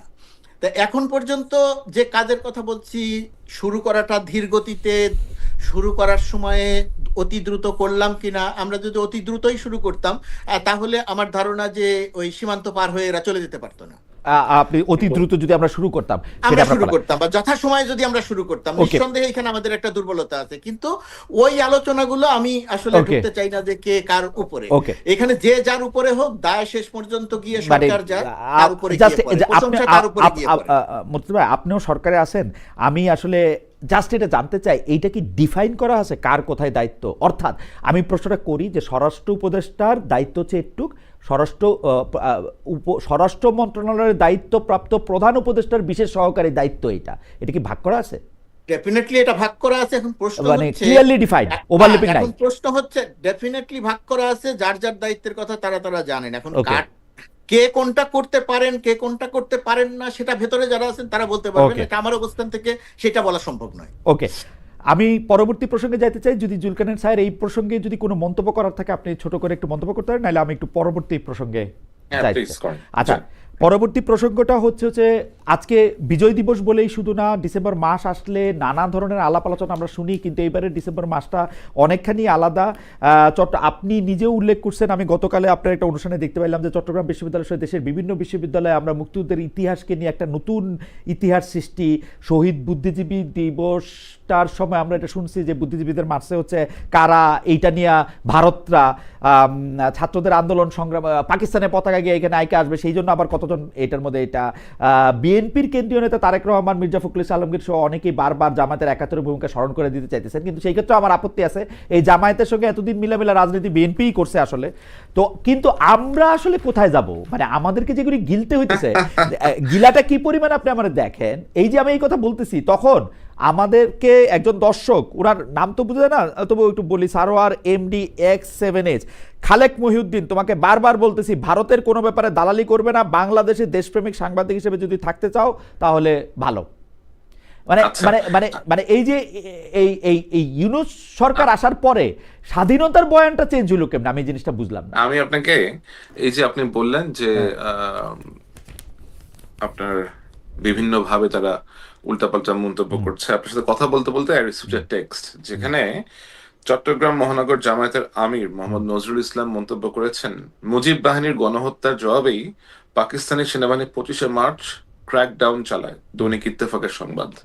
তো এটা যদি কেউ মন্তব্য করেন পাকিস্তান সেনাবাহিনী কেন ক্র্যাকডাউন চালিয়েছিল এবং এটা নাকি মুজিব বাহিনীর গণহত্যার জবাবে চালানো হয়েছিল, এই ধরনের মন্তব্য করে আমার মনে হয় যে এখন আমরা 55 বছর পরে আমরা কিন্তু আসলে বুঝি, জানি, জানার বহুত উপায় আছে। কিছু লোকজন হয়তো তাদের জানার সুযোগ কম, তারা হয়তো আপনার পড়াশোনার এত করতে পারেন নাই অথবা এত বেশি গবেষণার সুযোগ নাই, তারা they resort to YouTube, social media, এবং এখানে কিছু লোকজন জঘন্য প্রকৃতির লোকজন যা বলছে তারা সেখান থেকেই নেওয়ার না চেষ্টা স্যার, করছে। আপনি খেয়াল করেন সরকারের একজন প্রেস মিনিস্টারের দায়িত্বপ্রাপ্ত ওয়াশিংটনে বাংলাদেশ দূতাবাসের প্রেস মিনিস্টার, উনিও যদি স্বাধীনতা নিয়ে একটা কথা বলেন, উনি আজকে সবুজ পাঞ্জাবি পরে আসছে, 50,000 গালি খাবে এই পাঞ্জাবি পরার জন্যই। মানে এবং এগুলিকে কি সরকার থেকে উৎসাহিত করা হয় কিনা এটা আমার একটু বুঝতে ইচ্ছা করে, কারণ আমি একবার দুবার সরকার থেকে উৎসাহিত করা হয় কিনা, আমি তো আপনাকে বললাম যে যেই ব্যক্তি বাংলাদেশের স্বাধীন আপনার বিজয় দিবসে নিয়ে কথা বলার মতো ধৃষ্টতা দেখায়, যে বলতে পারে যে আমি 16 ডিসেম্বর বিজয় দিবস মানি না, তাকে আপনি আবার সরকারি অনুষ্ঠানে দাওয়াত দেন কেন? যদি এটা হয়, যদি আপনি এদেরকে এনকারেজ না করে থাকেন, তাহলে why do you entertain this people in state ceremonies? এরা কিভাবে দেশের গুরুত্বপূর্ণ সভা মিটিং এ গিয়ে হাজির হয়ে যাচ্ছে? যে ব্যক্তি আমার বেসিকে স্বীকার করতেছে না, যে আমার অস্তিত্ব স্বীকার করার চেষ্টা করতেছে না, যে আমার অস্তিত্বকে প্রশ্নবিদ্ধ করার চেষ্টা করতেছে, সে কিভাবে আমার সরকার প্রধানের বাসভবনে অথবা সরকার প্রধানের কার্যালয়ে প্রবেশ করতে পারে? এটা তো আপনি আমাকে বলতে হবে। অ্যাবসলিউটলি। আমি জনাব গোলাম মুর্তজার কাছে এই প্রসঙ্গে আমার প্রশ্ন হচ্ছে, গতবারের মতো এইবারও বিজয় দিবসের কুচকাওয়াজ এই সরকার করে নাই। এই সরকার মানে মুর্তজা ভাই, এবং আজকে যেটা হয়েছে আমি যেটা দেখেছি যে জাম্প দিচ্ছে, একটা ফানি ক্যারেক্টার আছে ওইখানে, আশিক নাম, এবং এটা সে আবার হাদির হেলমেট, ছবি আঁকা হেলমেট সহ সে ওটা নিয়ে জাম্প করেছে, এবং সেনাবাহিনীর 54 জন লোক আছে ওইখানে, বাট সেই ঘুরে ফিরে দেখা যাচ্ছে যে চিফ অ্যাডভাইজার পেজ থেকে তার ছবি দেওয়া হচ্ছে, তাকে পোর্ট্রে করা হচ্ছে। কেন ভাই? সে তো ফৌজের কেউ না, সে কোনো একটা চান্সে সে ওখানে গিয়ে ঢুকে গেছে, তাকে পোর্ট্রে করতে হচ্ছে। যদি ইন্সপায়ার করার জন্য 16 ডিসেম্বরকে মনে রাখার জন্য একজন সিভিলিয়ান, যদি যেই সিভিলিয়ান আসলে মানে প্যারাট্রুপিং তো আসলে সিভিলিয়ানরা সাধারণত করে না, যেহেতু সিভিলিয়ান হিসেবে উনি করেন, সেইটা একটা মানে আমি খুব মানে এটাতে আমার খুব একটু আপত্তি আমি দেখি না আর কি, যে সিভিলিয়ান প্যারাট্রুপার তো আমরা আর আগে দেখি নাই আসলে সাধারণত, মানে অনন্ত জলিলের সিনেমা ছাড়া না মানে আমরা জাম্প দিতে আমিও কখনো দেখি নাই। ও আচ্ছা, সেইটাও একটা কথা। আমি একটু গোলাম মুর্তজা ভাই আপনার কাছে একটু জানতে চাই যে বিজয় দিবসে কুচকাওয়াজ হয় নাই পরপর 2 বার, এটার কি কোনো রিজন আছে? মানে না, ধরেন এসের একটা পরিবর্তিত পরিস্থিতিতে 5ই আগস্টের পরে এখন কোন পরিস্থিতিতে সরকারের পক্ষ থেকে সিদ্ধান্ত নেওয়া হয়েছে যে বিজয় দিবসের কুচকাওয়াজ হবে না, সেটা সরকারের জায়গা থেকে বলতে পারবে। ওয়াশিংটনে বসে, দূতাবাসে বসে আমি এই জায়গাটা থেকে কোনো মন্তব্য করতে চাই না, এটা নিয়ে নিশ্চয়ই কোনো লজিক্যাল গ্রাউন্ড ছিল, সেই কারণে হয়তো করতে পারে না। কিন্তু আমি যে জায়গাটা নিয়ে কথা বলতে চাই, যে এই যে বাংলাদেশ 16ই ডিসেম্বর বিজয় দিবস, 25শে মার্চের কালো রাত ইত্যাদি নিয়ে যে সমস্ত, বা ওই যেটা জুলকারনাইন সাহেব যেটা বললেন যে মুজিব বাহিনীর আক্রমণের পরিপ্রেক্ষিতে গণহত্যা চালিয়েছে, এই যে তথ্যগুলো, বা আমি 16ই ডিসেম্বর মানি না, এই যে তথ্যগুলো ছড়ানো হচ্ছে, এই ঘটনাগুলো কেন ঘটানো হচ্ছে, বা এই ঘটনাগুলো কিভাবে ঘটতে পারছে? এই ঘটনাগুলো যারা এই কাজগুলো করছেন, যারা এই কথাগুলো বলছেন, যেহেতু 5 আগস্টের 5 আগস্টের সময়ে 5 আগস্ট অর্থাৎ এই গণঅভ্যুত্থানে জামাত, বৃহত্তরভাবে জামাতের শিবির সহ এদের একটা গুরুত্বপূর্ণ ভূমিকা ছিল। পরবর্তীতে যে সরকারটা ক্ষমতায় এসেছে, এই সময়ে এসে এরা মনে করছে, যেহেতু মুক্তিযুদ্ধের ইতিহাস জামাতের পক্ষে তো আসলে বলাও সম্ভব নয়, পালন করাও সম্ভব নয়, কারণ জামাত সেই সময়ে যে মুক্তিযুদ্ধের বিরুদ্ধে ছিল এটা তো তারা নিজেরাও স্বীকার করে। আমরা একরকম করে জানি আর তারা আরেক রকম করে বলে, কিন্তু শেষ পর্যন্ত গিয়ে ঘুরিয়ে ফিরিয়ে তাদেরকেও বলতে হয় যে হ্যাঁ, আমরা 1971 সালে মুক্তিযুদ্ধের বিরুদ্ধে ছিলাম, আমরা অখণ্ড পাকিস্তান চেয়েছিলাম, ইত্যাদি ইত্যাদি তাদের বলতে হয়। কিন্তু যেহেতু প্রকৃত ইতিহাসটা তারা বলতে পারে না, কখনো তারা এই জায়গাটাতে চুপ থাকে, কখনো সুবিধাজনক সময় তারা যখনই পায় তখনই তারা এক ধরনের দাম্ভিকতা দেখায়। আপনার খেয়াল থাকবে এবং মুর্তজা ভাই দেখেন, একদম শেখ হাসিনার বয়ানগুলি প্রতিষ্ঠিত করে যে আমরা ছাড়া আর কেউ মুক্তিযুদ্ধের কথা কখনো বলবে না, উল্টাপাল্টা কথা বলবে। আপনি যখন এটা বলতে চান তখন এটা ভাইসা যাচ্ছে মোদির টুইট হ্যাঁ, নিয়ে মোদি বলছে যে কারণ এটা বিজয়, তো তাই, মোদি ইন্ডিয়ার সাথে একদমই যুদ্ধ তাই। মুক্তিযুদ্ধটা তো আওয়ামী লীগের একক কোনো সম্পদ না। এই মুক্তিযুদ্ধ 1971 সালে অল্প কয়েকজন মানুষ ছাড়া সব মানুষ এই মুক্তিযুদ্ধের অংশীজন ছিল, অল্প কয়েকজন মানুষ ছাড়া। তা এখন এই যে 16ই ডিসেম্বর বা যে কথাগুলো বললাম আমি, এই কথাগুলো যখন বলা হয় তখন মুক্তিযুদ্ধটাকে আওয়ামী লীগের দিকে ঠেলে দেওয়া হয়। তখন মুক্তিযুদ্ধটা আওয়ামী লীগের দিকে ঠেলে গেলে আওয়ামী লীগ তখন মুক্তিযুদ্ধের চেতনা বিক্রি করার সোল এজেন্সি পেয়ে যায়, এবং সেটা সে 16 বছর ধরে করেছে। আর এখন এসে যখন আবার ওই কথাগুলো বলা হচ্ছে, 71কে যেভাবে আপনার তুচ্ছতাচ্ছিল্য করা হচ্ছে, এবং এরা ধরে নিয়েছে যে এই কথাগুলো এখন বাংলাদেশে বলা যায় এবং এই কথাগুলো বললে এর বিপরীতে কোনো প্রতিক্রিয়া হবে না, অথবা প্রতিক্রিয়া হলেও তারা সেটাকে ডমিনেট করবে, তারা এরকম একটা জায়গাতে গেছে। এই জায়গায় যাওয়ার এর নেগেটিভ রেজাল্টটা হচ্ছে ওই যে আপনি যেটা বললেন যে মুক্তিযুদ্ধটা বললেন যে আওয়ামী লীগের দিকে ঠেলে দেওয়ার যে প্রক্রিয়াটা তৈরি করা হচ্ছে, এই প্রক্রিয়ার মধ্য দিয়ে শেষ পর্যন্ত গিয়ে, আমি আবারও বলি, এইটার শেষ পর্যন্ত গিয়ে সরকারের জন্য আপনি যে কথা বলছেন তার সঙ্গে আমি দ্বিমত করছি না, কিন্তু যারা এই কাজগুলো করছে ইতিহাসে শেষ পর্যন্ত গিয়ে মূল্যটা আবার তাদেরই দিতে হবে। বাংলাদেশের মুক্তিযুদ্ধ হচ্ছে এমন একটা জায়গা, এই মুক্তিযুদ্ধকে কোনোভাবেই চাপা দেওয়া সম্ভব নয়, কোনোভাবেই এই ইতিহাসকে বিকৃত করে প্রতিষ্ঠিত করা সম্ভব না। মুর্তজা ভাই, আপনি যে কথা বললেন সেই কথাটা আপনি মনে রাখেন, কিন্তু আমি প্রসঙ্গটা নিয়ে যাচ্ছি হচ্ছে জুলকারনাইন স্যারের কাছে। জুলকারনাইন স্যার খান, আপনি খেয়াল করছেন আমাদের এখানে ভাইসা যাচ্ছে মোদি যে আজ ইন্ডিয়া স্বাধীনতা দিবস বলছে, মোদি যে আজকে বিজয় দিবস বলছে, মোদি যে আজকে টুইট করছে, আরে ইন্ডিয়া পাকিস্তান যুদ্ধের মানে ইন্ডিয়া আর পাকিস্তানের যুদ্ধ তো একটা হয়েছে 1971 সালে, আশ্চর্য ব্যাপার। এটা যদি তারা এটা যারা লিখে, না এটা লিখতেছে না তো, অপতথ্যের কথা মুর্তজা ভাই প্রথমে বললো না, এইটা যদি অপতথ্য না হয়, যারা এটা ছড়াইতেছে, যারা এটা নিয়ে খিলখিল করে হাসতেছে, যারা এটা নিয়ে পাশে রাইখা রইছে, তাদেরকে কোনো গ্রেফতারে কোনো নাম নাই, তারা গর্ব করে এখানে কথা বলে বেড়াইতেছে, কিসের মধ্যে এসে পড়লাম? আমি তো আপনাকে সেটাই আগে থেকে বলেছি, বাট আমাদের তো মুক্তিযুদ্ধের একটা instrument of surrender. Narendra Modi tweet করছে, না নরেন্দ্র মোদি, আমি আসছি ওখানে আপনাকে এই যে ভারতের প্রতি যে বিদ্বেষ, ইট ইজ আন্ডারস্ট্যান্ডেবল কেন ভারতের প্রতি বিদ্বেষ আছে। ভারত গত 16 বছর ধরে যেভাবে শেখ হাসিনার সরকারকে সাপোর্ট দিয়ে গেছে একচোখা ভাবে, এবং আমাদের বিভিন্ন ন্যাশনাল ইস্যুতে ভারত যেভাবে স্টেপ ইন করেছে তাদের স্বার্থ হাসিল করার জন্য, অবশ্যই সাধারণ জনগণের ভারতের প্রতি অবশ্যই বিদ্বেষ থাকাটা খুবই স্বাভাবিক। আমি শুধু একটু ছোট করে কথা বলি, আমাদের সবার সেই বিদ্বেষ আছে, কম আর বেশি আমাদের সবার। আমার মনে আছে যে আমি 13-14 সালে ফেসবুকে এটাকে পুঁজি করে কিছু ব্যক্তি বিশেষ জিনিসটাকে ভারতীয় আধিপত্যবাদের বিরুদ্ধে যুদ্ধ ঘোষণা করা, এই যে এ ধরনের আপনার, আমি এটাকে বলবো যে অসুস্থ চিন্তা ভাবনা করা। আপনি একটা শান্তি চান কিনা? আমরা তো সবাই শান্তিপ্রিয় মানুষ। আপনি ভারতের সাথে যুদ্ধ করতে চান, আপনাকে তো চিন্তা করতে হবে আপনি নিজের ক্যাপাসিটি আছে কিনা, নিজেকে সেভাবে আপনি গড়ে তুলেছেন কিনা, আপনার সক্ষমতা আছে কিনা, অথবা আপনি এটা যে করবেন এটার ব্যাকলিস্টে নেওয়ার মতো সামর্থ্য আপনার কাছে আছে কিনা। তো এগুলা আকৃত চিন্তা না করে এই ধরনের হাইলি পপুলিস্ট চিন্তা ভাবনা পেডেল করে যারা আপনার পাবলিক সিম্প্যাথি অথবা পাবলিক সাপোর্ট পাওয়ার চেষ্টা করে, এরা বেসিক্যালি একটা নিজস্ব চিন্তা, নিজস্ব একটা কিছু স্বার্থ সিদ্ধি উদ্ধারের জন্যই তারা এই কাজগুলো করে থাকে। ভারতের প্রধানমন্ত্রী নরেন্দ্র মোদী লিখেছেন যে বিজয় দিবস।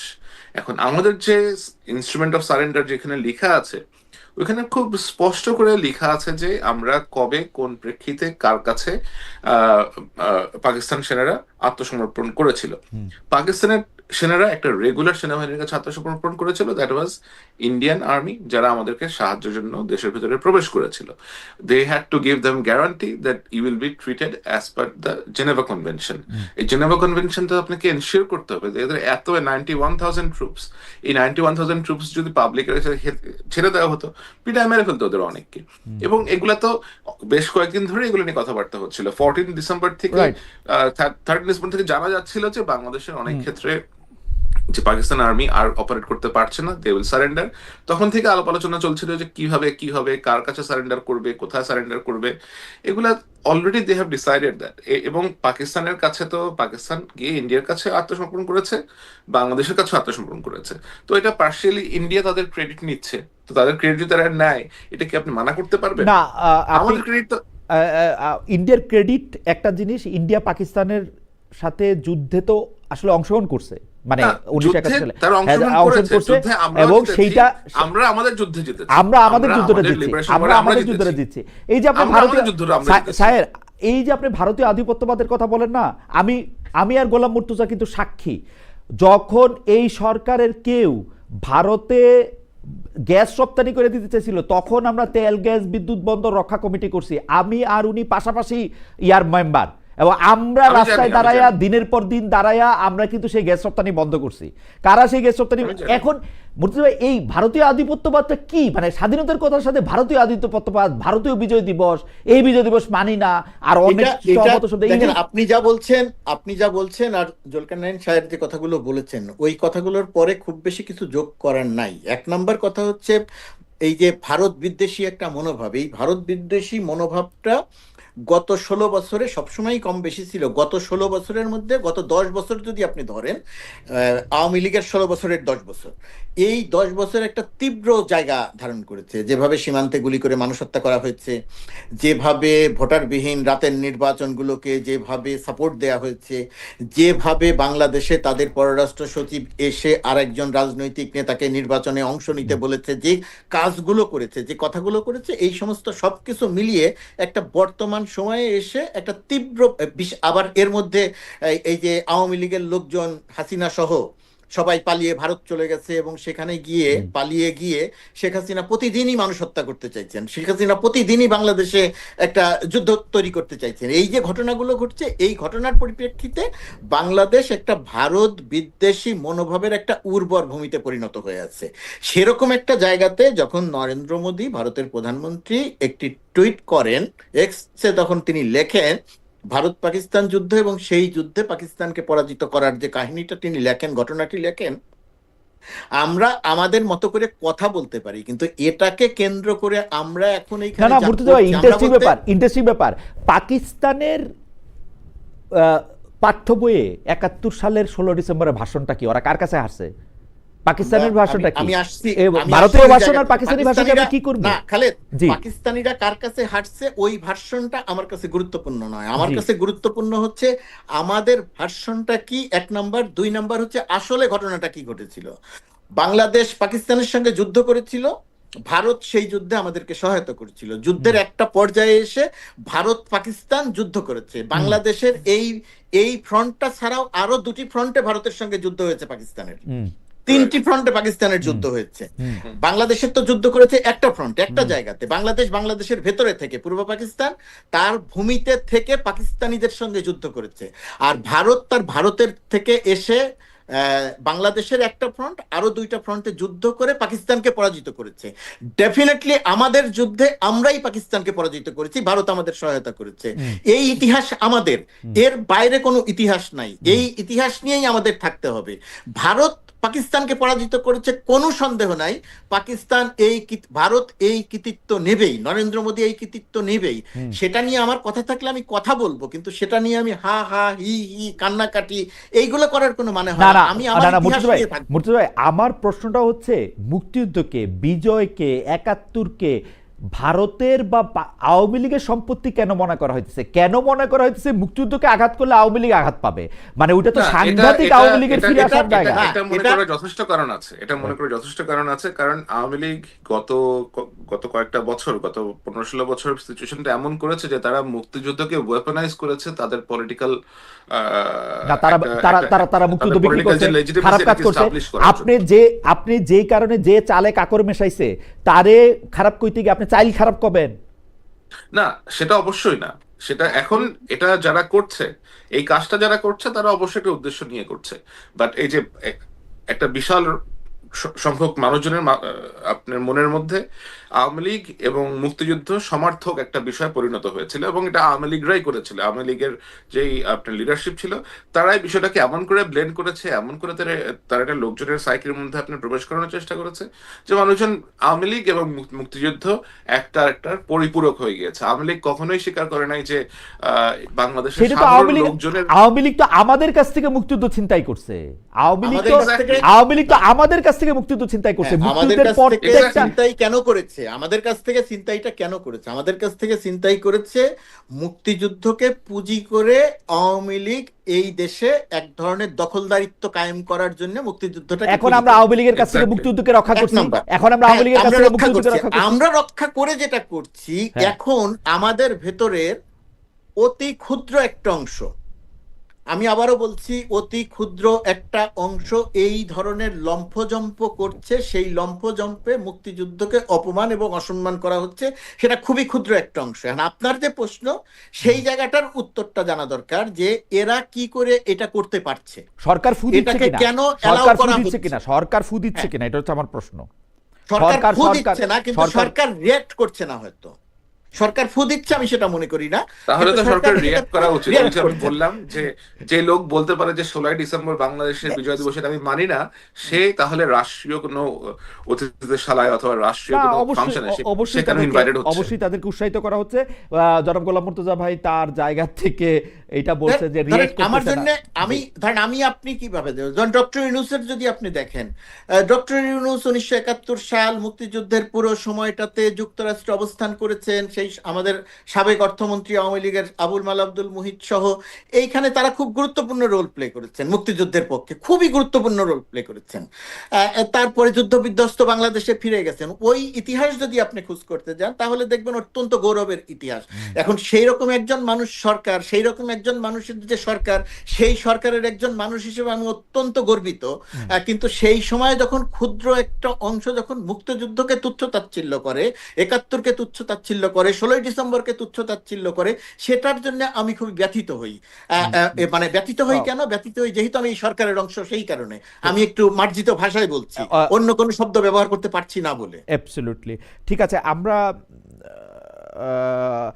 আচ্ছা, আমাকে একটা স্মরণ করায় দিয়েছেন যে আমার একটা স্লিপ অফ টাং হয়েছে, আমি হাদির মৃত্যু বলেছি। আমি খুবই হাদিকে মৃত্যু চেষ্টা, আমি হ্যাঁ আমাদেরও ভুল হতে পারে। আমি এটা হত্যার চেষ্টা বলতে হবে এবং গুরুতর আহত এটা বলা উচিত। এটা আমি আগে ঠিক করে নিলাম। এবং আমি খুবই মানে একটা প্রাণচঞ্চল, একটা উচ্ছল, একটা মানে পুরো একটা জীবনের মতো একটা ছেলে, তাকে গুলি করা হয়েছে। আমি খুবই ব্যাপারটা নিয়ে খুবই আপসেট ফিলও করেছি সারাটাক্ষণই, এবং আমাদের শো ছিল না বলে আমি এটা নিয়ে কথা বলতে পারিনি। কিন্তু আমি মনে করি যে আমরা অনুষ্ঠানটা শেষ করি আজকে। এবং জনাব জুলকারনাইন সাহেব, আপনি যদি এই প্রসঙ্গে আর কিছু বলতেন। আপনারা বলতেছিলেন যে সরকার রিয়্যাক্ট করা দরকার ছিল, সরকার আবার এই জায়গাতে এটা করতেছে। সরকার এটা করতেছে কারণ সরকার বোধহয় সরকারের মধ্যে থাকা সরকার প্রধান, আমি সব কিছুর ক্ষেত্রে সরকার প্রধানকে দায়ী করি, সেটা শেখ হাসিনার সময়ও করতাম। আওয়ামী লীগের আমলে একটা বয়ান ছিল এরকম যে আওয়ামী লীগের মন্ত্রীরা খারাপ, শুধু শেখ হাসিনা ভালো। আমি কিন্তু সবসময় কইতাম যে শেখ হাসিনা ভালো হইলে কেউ খারাপ হইতে পারতো না, এটা অসম্ভব।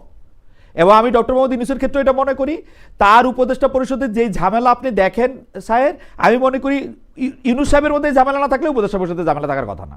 যাই হোক, আপনি শেষ কথা বলবেন। আমি তার আগে খালি দর্শকদের কাছে যেটা জানতে চাইছিলাম সেটা একটু বলে রাখি। সেটা হচ্ছে জাতীয় সংসদ নির্বাচন সামনে রেখে সব রাজনৈতিক দলের জন্য নিরাপত্তা প্রোটোকল বাড়াবে সরকার।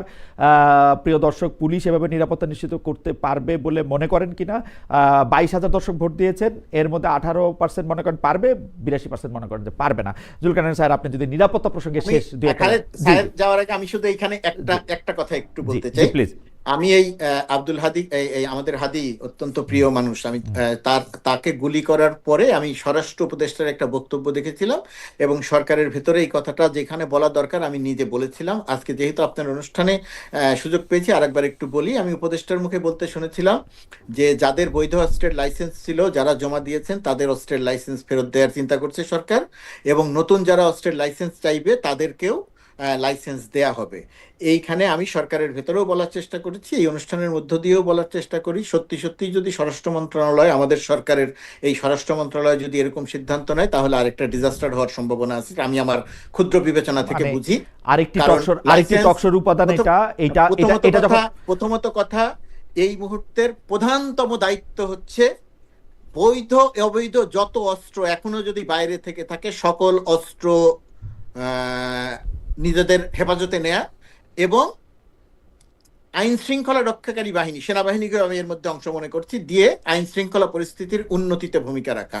আপনি যদি এখন অস্ত্র ফিরিয়ে দেন এবং যদি আবার নতুন অস্ত্র দিয়ে দেন, দেখবেন আবার অনেক সন্ত্রাসী অস্ত্রের লাইসেন্স পেয়ে যেতে পারে। এই জায়গাটাতে আমাদের সরকারের সংশ্লিষ্ট যে দপ্তর আছেন তাদের অতিরিক্ত সতর্কতা প্রত্যাশা করি। আমি একদম এই ব্যাপারে একমত। আমি যেহেতু কিছুদিন ম্যাজিস্ট্রেসি করছি, আমি জুডিশিয়াল মুন্সিখানাতেও অ্যাটাচ ছিলাম, আমি দেখছি যে অস্ত্রের লাইসেন্স দেয়া নেয়ার মানে যেটা বলতে চাচ্ছি, সরকার যদি ওকে লাইসেন্স দিত বা সবাইকে লাইসেন্স দিত, এইটা ঘোষণা না করা 100 ভাগ উচিত ছিল।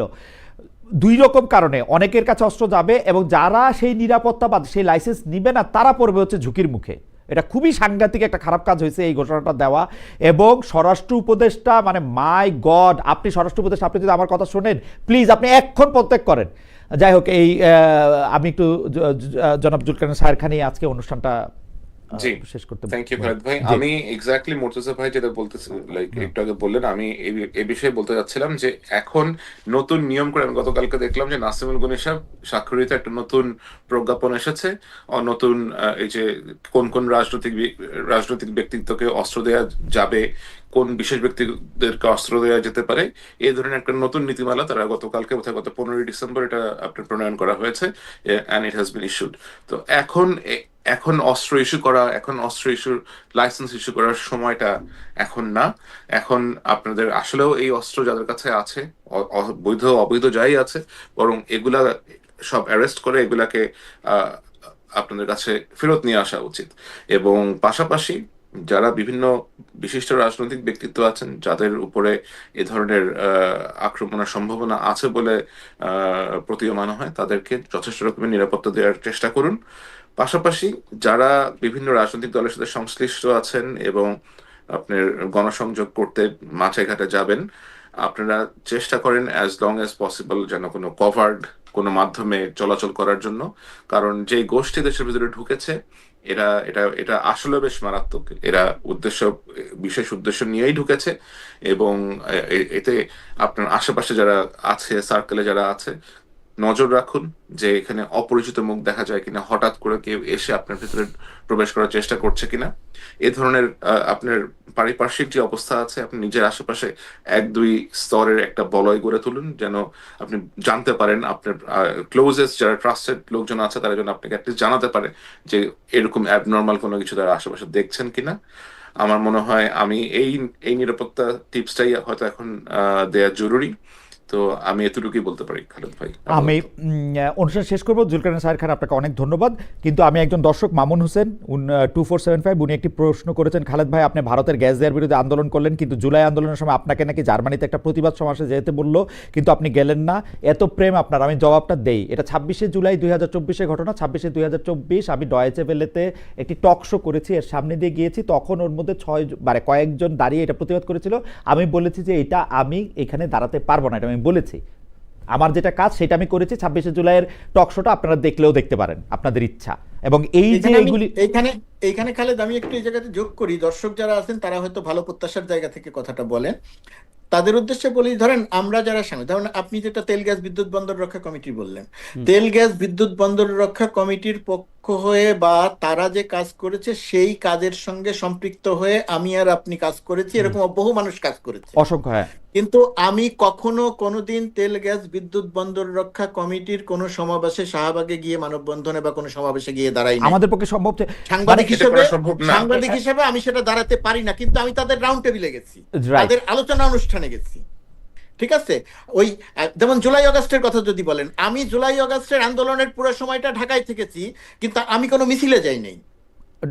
মানে সাংবাদিক হিসেবে মিছিলে যাওয়া এত বড় একটা লেখা লিখছে, লেখা হচ্ছে 50,000 60,000 ইয়া হয়েছে যে জার্মানিতে আন্দোলনের সময় ডাকা হলে তিনি যাননি। আরে যাই নাই, আমি কি কইছি আমি গেছি না? কিছু নিয়ম থাকে তো। আমার যে চাকরির, আমার যে কাজের জায়গা, আমার যেমন ধরেন অনেক রকমের পলিসি তো আমাদেরকে মেনটেন করতে হয়। লাইক আপনাকে তো ওই পলিসি যদি ফলো না করেন then you will be in trouble. না, আর সবাইকে মাঠে না না যাওয়ার দরকার ট্রাবল নেই তো। ট্রাবল আপনি 26শে জুলাই টক শোটা 26শে জুলাই 2024 সালে যে টক শোটা সেটার মধ্যে সাবেক বিচারপতি মানিক সাহেব ছিলেন, আর একজন ছিলেন হচ্ছে অধ্যাপক মানস চৌধুরী। ওই টক শোটা করার জন্য আমাকে হিউজলি প্রিপেয়ার করতে হয়েছে, এবং that was the talk show time. আপনারা আমার টক শোটা দেখেন ভাই, আপনারা আমার মিছিলে না দেখে ওই দিনই তো আমি আমি টক আপনাকে শো একটা করছি। মজার কথা বলি খালিদ ভাই, আমাকে গতকালকে আমি যখন অফিসে ছিলাম আমি একটা মেইল পেয়েছি যে আমাকে আজকে বাংলাদেশের রিসেপশনে, আপনার বিজয় দিবসের রিসেপশনে ইনভাইট করা হয়েছে সন্ধ্যার সময়। তো আমি এটার জন্য আমার যিনি বস আছে তার কাছে আমি অনুমতি চেয়েছি। মানে আমি এখন পর্যন্ত আমি দুপুর 1টা পর্যন্ত ওয়েট করেছি, বিকজ আমার বাসা থেকে আমার লাইক অফিস বেশ দূরে আর কি। তো I did not receive any answer and I did not travel there, কারণ আমাকে তো অনুমতি না পেলে তো আমি যেতে পারবো না। Absolutely. আমার মনে হয় যে আপনাদের দুজনের বক্তব্যে আজকে অনেকগুলি প্রশ্ন আপনাদেরকে করা গেছে, করতে পারছি আমরা। বিজয় দিবস আমি যেখানে আছি সেখানে বিজয় দিবসের মাঝামাঝি অবস্থা, মানে আমাদের 12টা 12 বাজে। সায়ের যেখানে আছেন সেখানে আরও 5 ঘন্টা এগিয়ে আছেন সায়ের, তো বিকেল হয়ে গেছে। জি। আমাদের পক্ষ থেকে আমাদের পক্ষ থেকে আবারও বিজয় দিবসের শুভেচ্ছা, এবং আমি সব শেষে আনিস আলমগীরের মুক্তি